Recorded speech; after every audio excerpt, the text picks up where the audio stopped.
আমি মনে করি না এটা তেমন গুরুত্বপূর্ণ কিছু।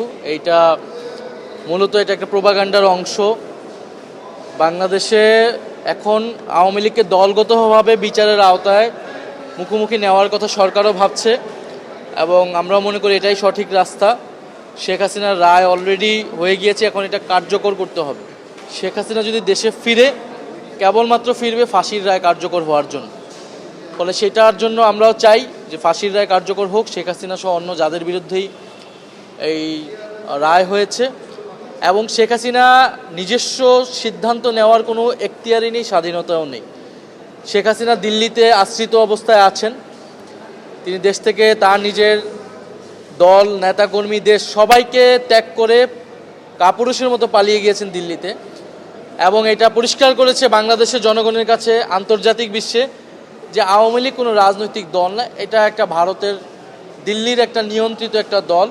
ফলে শেখ হাসিনার সিদ্ধান্ত শেখ হাসিনার সিদ্ধান্ত না, দিল্লি থেকে তাকে যতটুকু পারমিট করা হয়, পারমিশন দেওয়া হয়, সে অনুযায়ী সে কথা বলেন। ফলে শেখ হাসিনা আসবেন কি আসবেন না, কিভাবে আসবেন, বিচার হবে কিনা, এটা মূলত দিল্লির সাথে সিদ্ধান্ত। ঢাকার সাথে দিল্লির কূটনৈতিক রাজনৈতিক বোঝাপড়াই উপর এটা নির্ভর করবে। শেখ হাসিনা বা আওয়ামী লীগ তো এখন আর কোনো রাজনৈতিক দলই না। শেখ হাসিনার কিভাবে, সেটা তো শেখ হাসিনা ঠিক করবে না। সে কিভাবে আসবে, সে কাদেরকে নিয়ে আসবে, সে সারেন্ডার করবে কি করবে না, এটা ঠিক করতে হবে বাংলাদেশ সরকারকে। এবং বাংলাদেশ সরকার এটা কথা বলবে দিল্লির সাথে, এখানে আর কোনো পক্ষ নাই। ফলে এটা সরকার ঠিক করবে তাকে কখন আনবে, কিভাবে আনবে, এবং কিভাবে বিচারের রায় কার্যকর করবে, এবং সকল প্রস্তুতি নিয়েই তাকে আনতে হবে।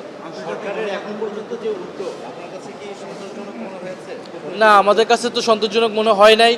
হাসানুল হক ইনুর রায় বিচার ব্যবস্থা এবং ট্রাইব্যুনালকে প্রশ্নবিদ্ধ করেছে, এবং সরকারের কোনো প্রতিক্রিয়াও আমরা সেটা পাই নাই। সরকার তো একটা রাজনৈতিক দলও, সেই দলের জায়গা থেকেও কিন্তু আমরা কোনো প্রতিক্রিয়া পাই নাই। ফলে আমরা তো এটা সন্তোষজনক নয়। তবে যেটা কোনো ধরনের অস্থিতিশীলতা এবং শেখ হাসিনাকে কেন্দ্র বা আওয়ামী লীগকে কেন্দ্র করে রাজনৈতিক পরিস্থিতি উত্তপ্ত করার যদি কোনো ধরনের পায়তারা প্রচেষ্টা হয়, সরকার যদি সেটাকে প্রশ্রয় দেয়, এটা সবচেয়ে বেশি ক্ষতির সম্মুখীন সরকারই হবে।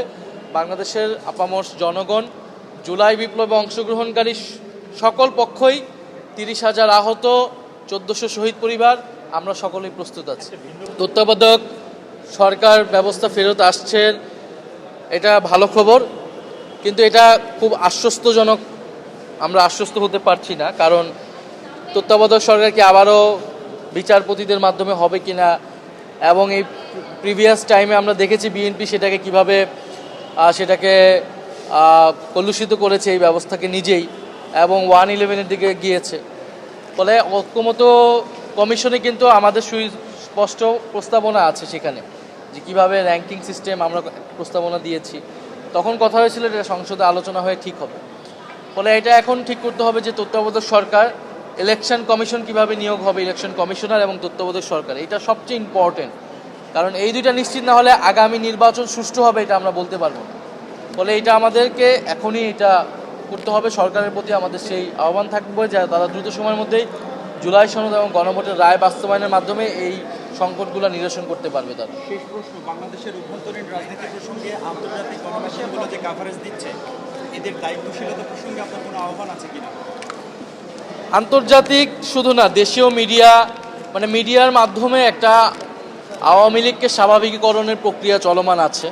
আপনি দেখবেন কিছু ইন্টারভিউ, কিছু নিউজ এমনভাবেই করা হচ্ছে যাতে আওয়ামী লীগ রাজনীতি করতে পারবে কি পারবে না, এরকম এটা প্রচুর টাকা, ওদের হাতে যেহেতু প্রচুর কালো টাকা আছে, ওরা আন্তর্জাতিকভাবে দেশে কালো টাকা তারা লবি করতেছে, এবং সেটার মাধ্যমে এই ধরনের কিছু তারা নিউজ, সাক্ষাৎকার এটা করার চেষ্টা করছে। এবং শেখ হাসিনা আসলে সাক্ষাৎকার দেওয়ার এখতিয়ারই রাখে না।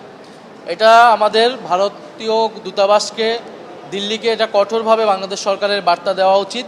শেখ হাসিনা দিল্লিতে বসে থাকা অবস্থায় ফাঁসির রায়ে দণ্ডিত একজন আসামি, তিনি কোনো ধরনের ইন্টারভিউ বা কর্মসূচি ঘোষণা এটা করতে পারেন। এটা দেশের অস্থিতিশীলতা তৈরি করছে, দেশের শান্তি শৃঙ্খলা, স্বাধীনতা, সার্বভৌমত্বের বিরুদ্ধে তারা কাজ করছে।